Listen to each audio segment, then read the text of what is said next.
La figura del mago, del sabio consejero, nos acompañó durante muchos relatos. Es el arquetipo del guía y del mentor por excelencia, el cual inspiró a cientos de miles de personajes. En el ciclo artúrico es una pieza esencial de toda la leyenda, y pese a que muchísimos historiadores lo consideren como una fantasía y otro como un personaje real, acabado por pequeños relatos de crónicas y también un producto de la relación de tres culturas, su imagen resuena como el mago más poderoso de toda la historia. Y los relatos que existieron entre los siglos 5 y 6 confunden muchísimo más sobre su origen tan incierto. El caso es que Merlín, el mago, es un ser poderosísimo cuyas decisiones afectan directamente a la humanidad, y su designio está ligado con su deseo y su voluntad a acciones que son un tanto curiosas y nos hacen cuestionar qué clase de mago es. Bienvenidos, camaradas, a la historia de Merlín, el mago.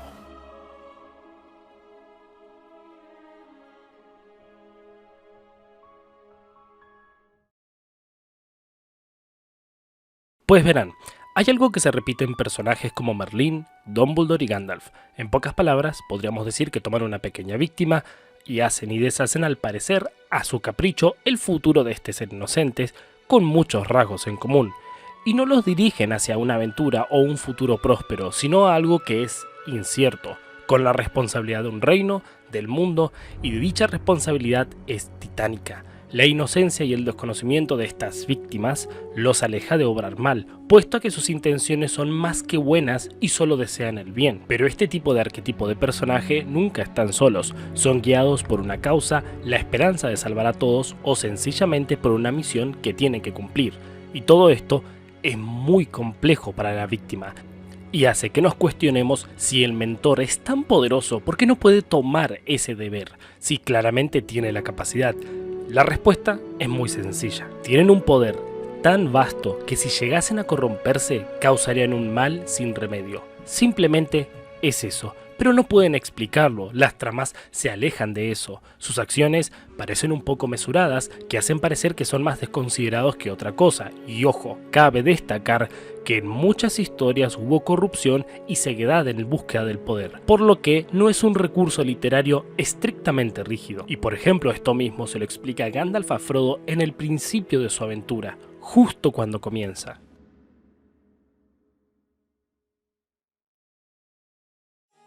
Volviendo al tema de nuestro querido mago Merlín. Merlinus es el nombre del mago que vivió, presuntamente en Britania, durante el siglo V. Pero esto se presume, porque el concepto de este mago, tan referido e icónico, nace así desde una perspectiva más literaria que histórica, porque es nada más y nada menos que una de las figuras centrales de todo el círculo artúrico. La historia de Merlín está repleta de misterios, de secretos, su vida está relatada principalmente en obras literarias, que realmente su valor histórico es cuasi nulo, sobre todo por el tipo de nivel de fantasía que había, que los historiadores no pueden determinar si eso fue algo cierto o no. Se hace muy difícil señalar la fecha exacta de su nacimiento o de su muerte, pero él se populariza sobre todo en el siglo XII, y si nos basamos según algunas de las leyendas, Merlín fue engendrado por un demonio, un espíritu corrupto que se unió ilícitamente al cuerpo de una monja. En otras obras no es una monja, sino que es la hija, célibe, de un rey menor de Gales del Sur. En otras obras también se la menciona como una bruja del bosque, en fin, insinuando que Merlín fue concebido por una mujer sin intervención masculina, e incluso algo así como que nació de la fuerza mística y mágica de la antigüedad, algo que ya hemos oído antes. Y realmente, camaradas, este es el relato al cual más fe se le tiene.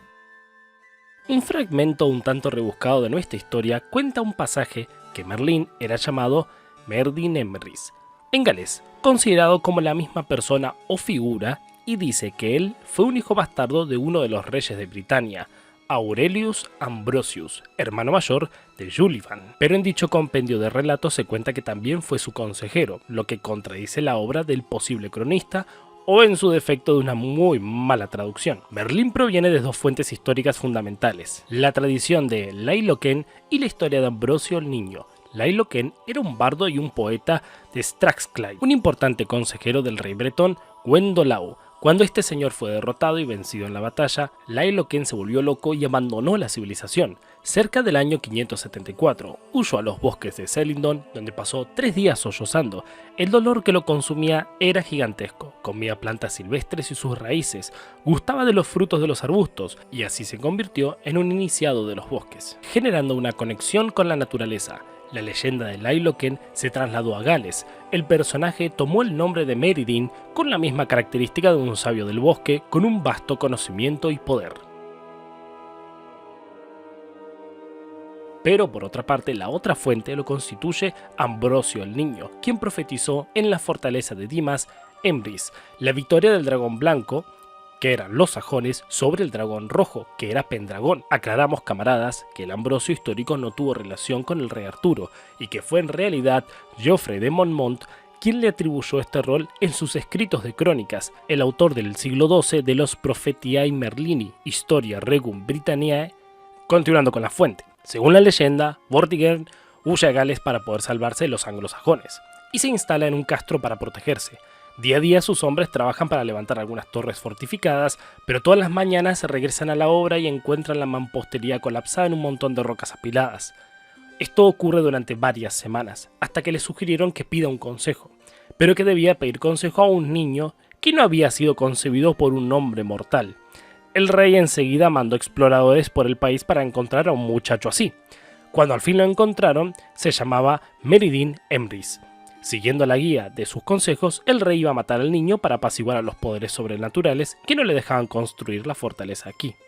Merlín despreció este consejo y le explicó que el castro no podría construirse debido a un estanque oculto que contenía 2 dragones. Los consejeros quedaron atónitos. Así entonces les explicó cómo el dragón blanco de los sajones, que era el bando victorioso, pronto sería derrotado por el dragón rojo de Gales. Como ya hemos mencionado varias veces, camaradas, a lo largo del video, la historia que tenemos actualmente de Merlín ha sido una compilación y una evolución de los relatos. Este último fragmento que les comenté le pertenece a Godofredo de Monmouth, que escribió Vita Merlini, la vida de Merlín, en algún momento entre el 1149 y 1151, y es la nueva versión de las antiguas tradiciones galesas sobre Merydin. No podemos olvidar jamás que Merlín es el mago más poderoso de toda la literatura, e incluso de la epopeya artúrica. No hay otro como él, sus poderes son maravillosos. Se comenta que podría leer la mente, predecir el futuro, controlar la fuerza de la naturaleza y modificarla a su gusto, siempre de manera precavida porque varias veces se menciona que no había que hacer enojar a la madre naturaleza. Totalmente de acuerdo. Merlín además podría hablar con los animales, cambiar su forma de hacerse invisible, tenía relación con hadas, con gnomos, con enanos e incluso con dragones. En sí, a todo rincón y a todo camino al cual él se dirigía era una referencia de bondad, e incluso las bestias más feroces se calmaban con su presencia. Tras criarse en un halo misterioso de lo que era su origen, sus días acabaron en el bosque de Brocelianda.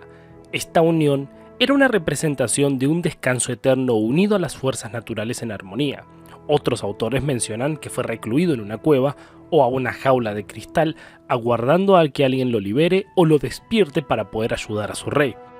Pero no podemos ignorar lo que se cuenta sobre su amor. Merlín de anciano ya conoció a una joven muy hermosa, Nimue, hija del rey de Northumberland. Merlín se enamoró de ella y de a poco empezó a enseñarle encantamientos poderosos a cambio de que fuese su amante. Se construyó un palacio en el fondo de un lago y así le dio el nombre de Dama del Lago. De alguna forma Nimue empezó a tenerle miedo, no sabemos por qué, supo sobre su origen de este poderoso mago y temía por la naturaleza demoníaca que él poseía dentro. Si algún día ese poder pasaba al bando equivocado, harían destrozos en el mundo. Nimue entonces decidió preguntarle cuál era el hechizo para poder atrapar a un hombre. Se ve que no lo vio venir porque al revelárselo, la joven hechicera lo aprisionó para siempre, según se dice en una prisión de cristal o según otras versiones en una roca o en un árbol, desde donde Merlín no podría salir, pero ella podría entrar y salir cuando quisiera.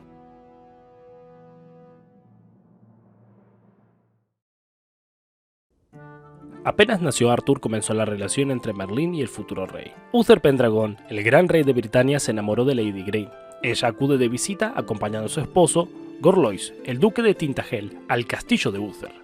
El rey se obsesiona con la hermosa dama, y tal fue la afición que Gorlois toma por decisión llevar y encerrar en Tintagel a su esposa. Uther, desesperado, solicita ayuda a Merlín, el cual le dio una poción para modificar su apariencia, haciéndolo idéntico a Gorlois. Mientras el duque peleaba en el castillo de Timilioc, Uther entra en la recámara donde estaba encerrada Lady Grey y se acuesta con ella. Uther abandona el castillo, sí, pero Merlín lo detuvo y le hizo prometer y jurar que le daría el niño que iban a nacer de aquella noche de pasión. Así el rey Uther le dio su palabra. Al día siguiente el duque de Gorlois lastimosamente murió en la pelea.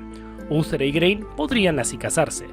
Lady Igraine fue bien recibida en el castillo, como también a sus 2 hijas con el duque. Pasaron los meses, y cuando nació Arthur, Uther recordó la promesa que le hizo al mago, y decidió cumplir su palabra y se la entregó a Merlín. El mago así entonces lo llevó con Sir Ector, quien lo crió como hijo suyo junto con Kai. Al morir el rey Uther, muchos reyes menores comenzaron a disputarse el trono de Britania. Arthur cumplía ya 16 o 17 años. Merlín lo llevó a un sitio muy famoso donde se hallaba una espada mágica, Excalibur. La leyenda dice que aquel que arranque la espada de la piedra asumirá el trono por derecho absoluto en el reinado de Inglaterra. Tal como se conoce la leyenda, muchos caballeros trataron de sacarla, pero solo Arthur lo logró. Fue el único capaz de sacar la espada. Los reyes menores demoraron en reconocerlo como rey e incluso comenzaron disputas entre las casas para destronarlo, pero no fueron muy severas. Tarde o temprano acabarían por darle la corona a quien le perteneciese. Al ser reconocido como gran rey, fundó la ciudad de Camelot. Merlín tenía intenciones de volver al bosque, a su hogar, porque obviamente no le gustaban los dilemas de la corte. Merlín debió ayudar a Arthur con muchos asuntos, servirlo de guía y ser su mentor en tiempos oscuros, que vivía la sociedad de Camelot por este tiempo. Pero el asunto más importante fue Mordred, el bastardo que Arthur tuvo de hijo con su media hermana Morgana. Morgana no sabía que Arthur era el hijo de Uther, y él no sabía que Morgana era hija de Gorlois e Igraine. Nadie más que Merlín supo esto, y le predijo al rey que el hijo que había engendrado con Morgana lo destruiría. Cabe destacar que no todas las palabras de Merlín eran obedecidas. Recordemos que él era un consejero y siempre fue tomado como tal. Muchas veces se ignoraron sus palabras. Merlín hizo que todos los niños nacidos desde el 1 de mayo navegasen en un bote a la deriva. Mordred se salvó. Arthur se quiso casar con Ginebra, pero Merlín le aconsejó lo contrario, alegando que merecía una esposa mejor y más leal, pero estaba locamente enamorado de ella, y la hizo gran reina de Britania. Esta parte del relato, camaradas, la dejaremos cuando contemos la historia del rey Arthur con muchísimos más detalles. En el canal ya está público el relato de Morgana, en el cual infelizmente spoileamos el final de la historia respecto al rey Arthur. Increíblemente, ante la poca veracidad y a la mezcla de culturas en su historia, Merlín aparentemente fue concebido para corromper a los humanos y llevarlos a crear obscuras versiones de sí mismas. De ahí el origen literario apelativo a Lucifer. Con el paso de los años, él decidió cambiar su destino, transformándose en lo contrario, en un guía, en un mentor y en un consejero espiritual y místico en su época de diferentes reyes de renombre.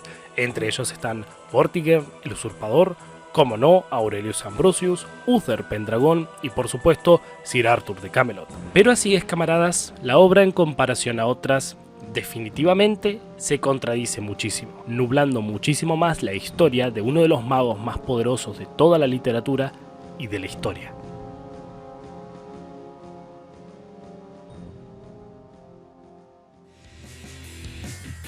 Bien, camaradas, esto fue la historia del mago Merlín, el queridísimo mago Merlín. Espero que les haya gustado y lamento muchísimo haberme demorado tanto con este relato, pero cuando comencé a investigar no podía creer el misterio que tenía, y considerando que lo iba haciendo paralelamente a la historia de Miyamoto Musashi, otro personaje que tiene más misterio y más secretos, realmente me atontó bastante. No puedo evitar mencionar lo siguiente: todo esto está basado de los relatos compilados de los 3 volúmenes, que a su vez estos surgieron de historias que se contaban de boca en boca, con una amplitud de fantasía realmente muy intensa. Aún así, siempre nos ha conmovido muchísimo y nos ha creado la imagen de los magos predilectos, por lo tanto se merece un respeto, habiendo inspirado a centenas de personajes. Recuerden que si quieren que llegue un relato con prioridad, háganmelo saber.